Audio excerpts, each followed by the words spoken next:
क्या आपके बाल भी बहुत कम उम्र में यानी 20-30 साल की उम्र में ही सफ़ेद होना शुरू हो गए हैं? तो घबराइए मत, आप अकेले नहीं हैं। ये प्रॉब्लम आजकल बहुत ही ज़्यादा कॉमन होती जा रही है, लेकिन इसका सॉल्यूशन भी है। रुकिए और ये वीडियो पूरा देखिए। आप अपने बालों की ग्रेइंग को वापस रिवर्स भी कर सकते हो। हाँ, आप अपने बालों को वापस काला कर सकते हो। इसलिए हम इस वीडियो में 3 मेन चीज़ों के बारे में देखेंगे आज। सबसे पहले कि हमारे कम उम्र में बाल आखिर सफ़ेद क्यों हो जाते हैं? हम किस तरीके की डाइट लें जिससे कि हम इस ग्रेइंग ऑफ हेयर को रोक सकते हैं। तीसरा, इसके लिए कौन सी होम्योपैथिक इफेक्टिव मेडिसिन हैं जो कि बहुत ही ज़्यादा मददगार होंगी हमारे बालों की ग्रेइंग को रोकने के लिए। चलिए आज सबसे पहले समझते हैं कि कम उम्र में आखिर बाल हमारे क्यों सफ़ेद हो रहे हैं। सबसे पहला, विटामिन डेफिशिएंसी।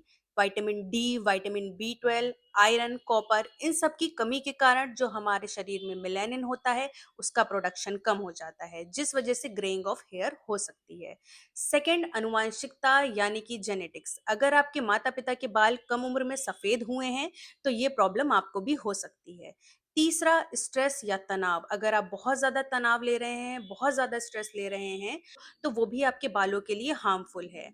चौथा, अगर आप बहुत ज़्यादा पुअर डाइट या जंक फूड ले रहे हो, तो आपके जो शरीर होता है उसको प्रॉपर न्यूट्रिशन नहीं मिल पाता है, जो कि आपके बालों के लिए बहुत ज़्यादा ज़रूरी है। तो ये भी एक बहुत बड़ा रीज़न हो सकता है कि आपके बाल सफ़ेद हो रहे हों। स्मोकिंग और पॉल्यूशन। स्मोकिंग और पॉल्यूशन से क्या होता है कि आपके जो हेयर की सेल्स होती हैं वो डैमेज हो जाती हैं, जिसकी वजह से आपके बाल सफ़ेद भी होंगे और आपको हेयर फॉल भी होने लगेगा। कुछ हार्मोनल इम्बैलेंसेस या थायराइड इशू की वजह से भी आपके बाल सफ़ेद हो सकते हैं। चलिए अब बात करते हैं हम ऐसी कौन सी डाइट लें जिससे कि हमारे बाल सफ़ेद ना हो। सबसे पहले आयरन रिच डाइट, उसके लिए आप पालक, चुकंदर, अनार ले सकते हो। सेकंड, विटामिन बी 12 के लिए आप दूध, दही, पनीर, अंडा ले सकते हो। विटामिन डी के लिए आप फोर्टिफाइड मिल्क या सुबह की धूप ले सकते हो। और सबसे बड़ा कंपोनेंट होता है हमारे बालों के लिए प्रोटीन, तो आपको प्रोटीन डाइट लेनी है, उसके लिए भी आप दूध, दही, अंडा, पनीर ले सकते हो। कॉपर के लिए आप नट्स, सीड्स, मशरूम, राजमा ये सब ले सकते हो। और आप आंवला भी ले सकते हो, ये एक नेचुरल मेलानिन बूस्टर होता है। और हाइड्रेशन तो बहुत ही ज़्यादा ज़रूरी है, इसलिए आप 8 से 10 ग्लास रोज़ाना पानी ज़रूर पिएँ। चलिए अब हम बात करते हैं कुछ इफेक्टिव होम्योपैथिक मेडिसिन के बारे में। सबसे पहले एसिड फॉस। अगर आपके बाल बहुत ज़्यादा स्ट्रेस या वीकनेस की वजह से सफ़ेद हो रहे हैं तो ये मेडिसिन बहुत ही हेल्पफुल होती है। दूसरा, नेट्रम म्यूरेटिकम। अगर आपको कोई इमोशनल स्ट्रेस है, कोई हार्ट ब्रेक हुआ है, कोई ग्रीफ है, उसकी वजह से बाल सफ़ेद हो रहे हैं, तो आप नेट्रम म्यूरेटिकम ले सकते हैं। साइलिशिया 6X या 12X, ये आपके बालों को स्ट्रेंथ देती है और हेयर ग्रोथ में भी हेल्प करती है। लाइकोपोडियम। लाइकोपोडियम आपको तब लेनी है जब आपको प्रीमेच्योर ग्रेइंग हो रही हो कम उम्र में, और साथ में आपको कोई डाइजेस्टिव सिस्टम का इशू भी हो, तो आप लाइकोपोडियम ले सकते हो। एक्सटर्नल यूज के लिए देखें तो आप जेबरंडी क्यू, आर्निका क्यू या जेबरंडी ऑयल, आर्निका ऑयल, आंवला ऑयल ये सब लगा सकते हो। ये आपके बालों को नरिशमेंट प्रोवाइड करते हैं और साथ में ग्रेइंग को रिवर्स भी करते हैं। लेकिन आपने यहाँ पे देखा कि मैंने बहुत सारी मेडिसिन बता दी गई हैं, इसका मतलब ये नहीं है कि आपको ये सारी मेडिसिन लेनी है।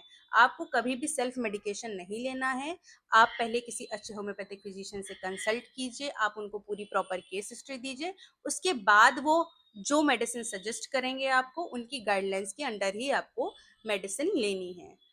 इसीलिए अगर आप भी प्रीमेच्योर ऑफ ग्रेइंग से परेशान हैं तो एक चीज़ का ज़रूर ध्यान रखिए कि आप स्ट्रेस मत लीजिए, अपनी डाइट अच्छी लीजिए, अच्छे से पानी पीजिए, अच्छे से खाना खाइए और अपना ध्यान रखिए। और होम्योपैथिक अप्रोच के थ्रू आप इसको ठीक कर सकते हो, लेकिन एक बात हमेशा याद रखना कि आपने आज मेडिसिन ली तो आप सोचो कि कल, परसों या 1 हफ्ते में आपके बाल काले हो जाएँगे, तो ऐसा बिल्कुल भी नहीं है। आपको पेशेंस बना के रखना होगा, आपको धैर्य बना के रखना होगा, धीरे-धीरे आपकी ये प्रॉब्लम भी ठीक हो जाएगी। अगर आप मुझसे कंसल्टेशन लेना चाहते हो तो मेरी क्लिनिक भी विजिट कर सकते हो, या आप ऑनलाइन अपॉइंटमेंट भी बुक करा सकते हो। इसके बारे में जानकारी मैं नीचे डिस्क्रिप्शन में डाल दूंगी। बाकी अगर आपको मेरा ये वीडियो अच्छा लगा हो तो प्लीज़ इसको लाइक, शेयर एंड सब्सक्राइब ज़रूर कीजिएगा। और अगर आपकी और कोई क्वेरी हो तो आप कमेंट में पूछ सकते हैं, मैं उसका रिप्लाई ज़रूर करूँगी। जहाँ तक हो पाएगा मैं मदद ज़रूर करूँगी। Thank you.